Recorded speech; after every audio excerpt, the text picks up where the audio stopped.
Hey there guys, it's Joey and this is going to be a review and discussion video.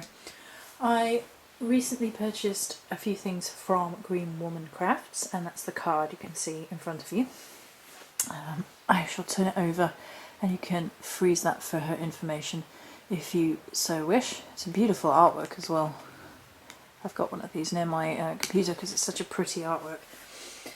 So the Greenwomancrafts is a lady who has an Etsy and an eBay shop currently, and she's based in Glastonbury.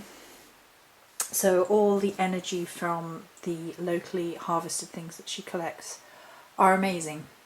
And I really wanted to do this review video as a twofold video. So on one hand, I really want to recommend her to people if you are searching for specific things. She's got some lovely items for creating your own spell crafting. She also does other bits and pieces. I know she does jewellery. But, I mean, for me mainly it's looking for spell ingredients that I can't get locally, or I see them and I think, you know, I really need that quickly, and finding them around where I live might be slightly more complicated. Or I could technically harvest things, but I've got to wait until the opportune moment because I live next door to my landlord. So whilst I can harvest certain things quite easily, lavender I can harvest quite easily, we have St. John wort outside, we have ivy outside, we have rosemary outside. I just harvested some rosemary. Oh, come on. It smells gorgeous. Super happy about that. The dehydrator does really well.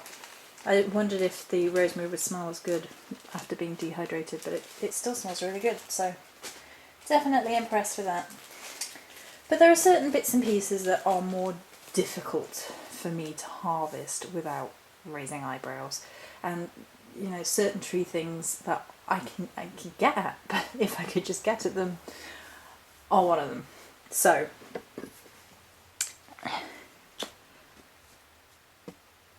the first thing is ash keys. So we're coming up on the month of ash on February the 18th, I believe, and I'm feeling the energies of it already. This week has been all about keys, compasses and coins, and there's an absolutely gorgeous labradorite compass and pendant, and I was like, oh, I think it sold out within minutes of going up. Way too expensive for my budget, but oh my goodness. And so ash keys were something that I was looking at. I was like, you know,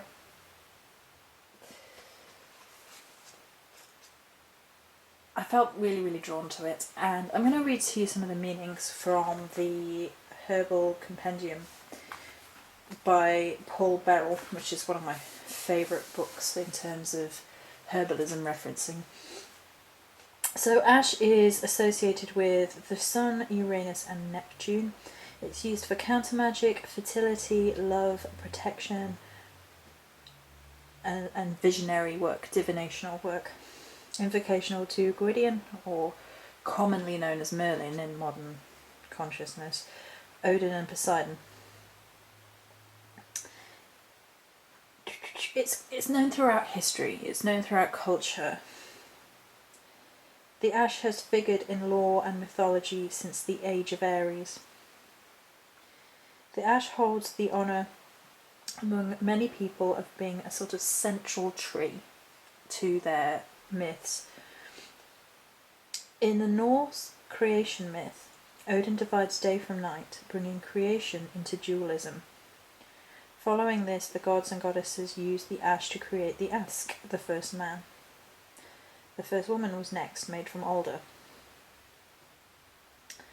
Then ash is also associated with the goddess Hel. I don't like it. This book is not very pleasant about the goddess Hel, and I was just thinking, you know, I don't need any sort of stereotyping or telling me any particular goddess is evil in any book. I've not seen this before in any of the sort of mythology. It's also given as being sacred to Gwydion by Robert Graves. He also posits that the myths are derived from the Norse god Odin. Gwydion's horse was named for the ash.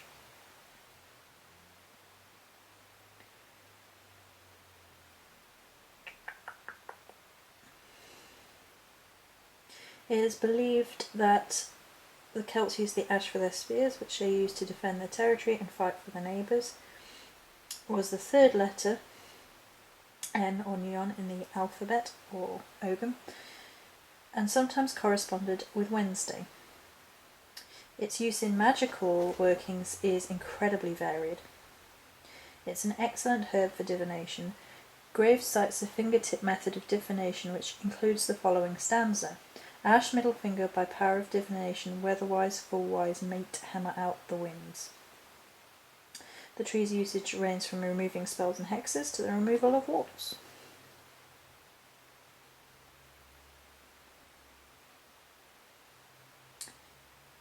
With such varied lore regarding magical healing, the ash is recommended for a herb of any magical or psychic healing techniques. If working with the ash's association with the element water, it would seem more appropriate to correspond ash with the planet Neptune. The leaf of the ash is reputed to help a traveller safely home. In the Master Book of Herbalism, it is recommended to place a leaf within your automobile, motorcycle or vehicle for protection whilst on the road. This is the bit that really speaks to me about this. Ritual workings for the Great Rite can be developed using ash in combination with alder. The bringing together of these two can engender a very powerful energy. There are several options, one being the yang partner working with ash and the yin partner working with alder. Another technique would be drying and powdering the two together and then burning them on a charcoal disc.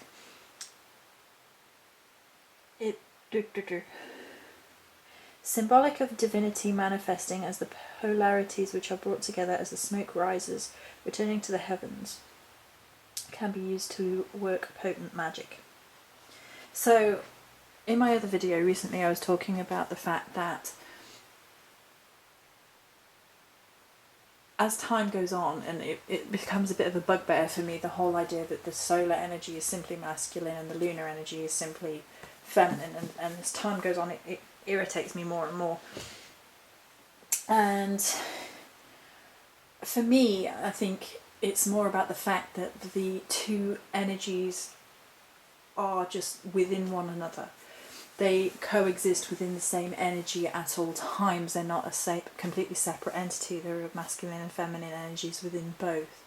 And for me, I think the coming of the month of Ash is being keenly felt, and it's also about that dualism within divinity.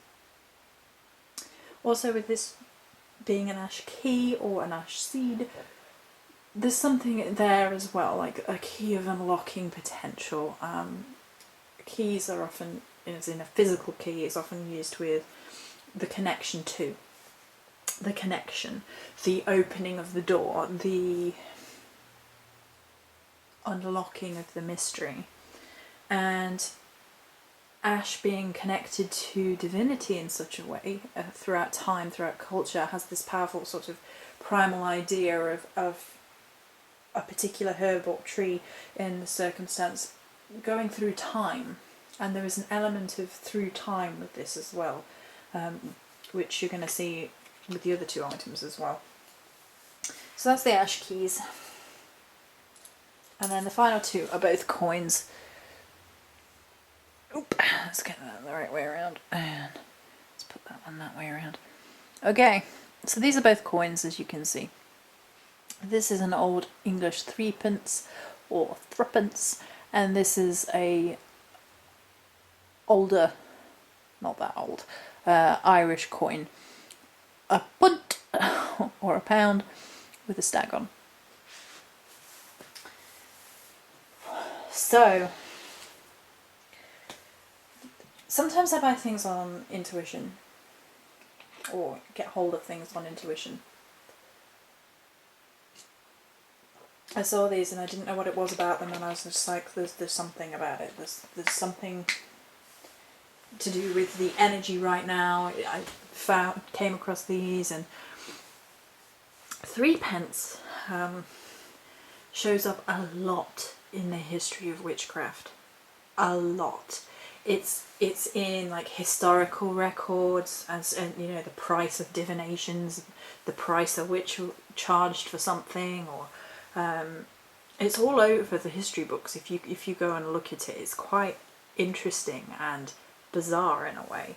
And of course, 3p is three. You know, it's three, and you think how sacred the number three is to witches in general, and Celtic in particular. And it's just fascinating that it goes throughout history, and it shows up time and time again in the history books, and it's just a hint of something going through time, of something magical. Coins are often used in modern witchcraft in forms of sympathetic magic, so they're used to promote prosperity. The idea that, you know, you're using the coin as the symbolic representation of the abundance that you wish to manifest. And 3p is great for that, because quite a lot of people work with by 3. You know, I want to increase prosperity by 3, because that's basically looking at a new cycle, life, death and rebirth. So you're looking at an abundant cycle more than you are in currently, for whatever purpose. The other one, the punt, is an Irish coin with a stag on it, and I was a bit disappointed they didn't have the horse, because that would have been my preference personally for Macha, because we are coming up, well, not yet, but we are coming towards Macha's time of the year. But for me, I don't work with Coronanos particularly, and although I felt his energy around, and this coin for me is more about something for the Morrigan. Now, coins are often given as offerings to gods and goddesses, and they're often given as offerings to the Fae.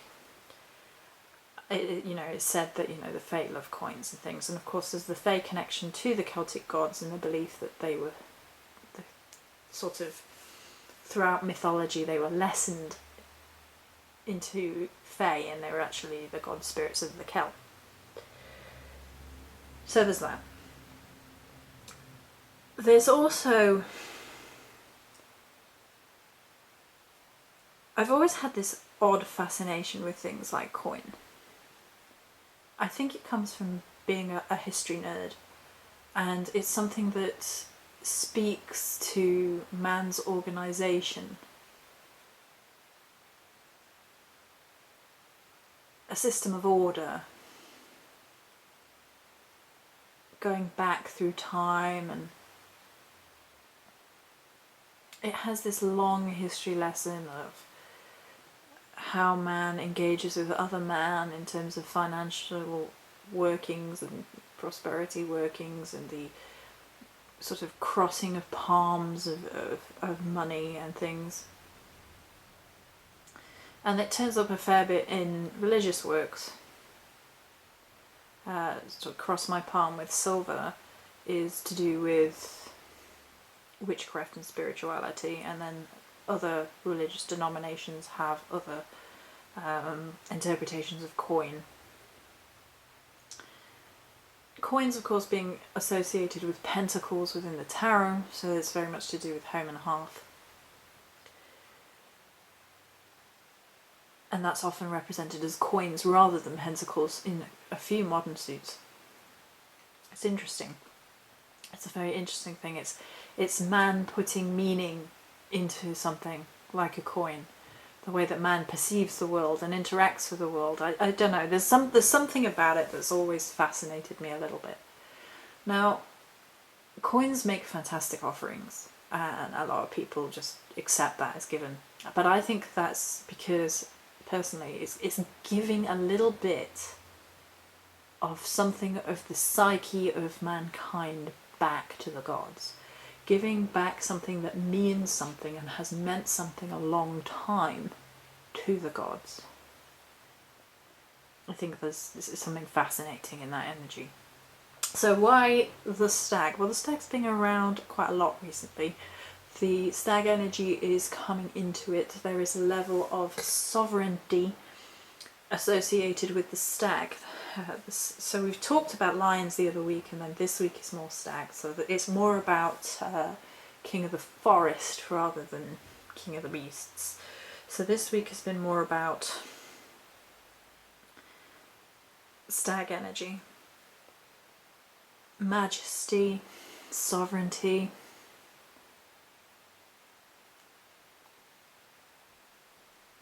The world is a forest, I guess.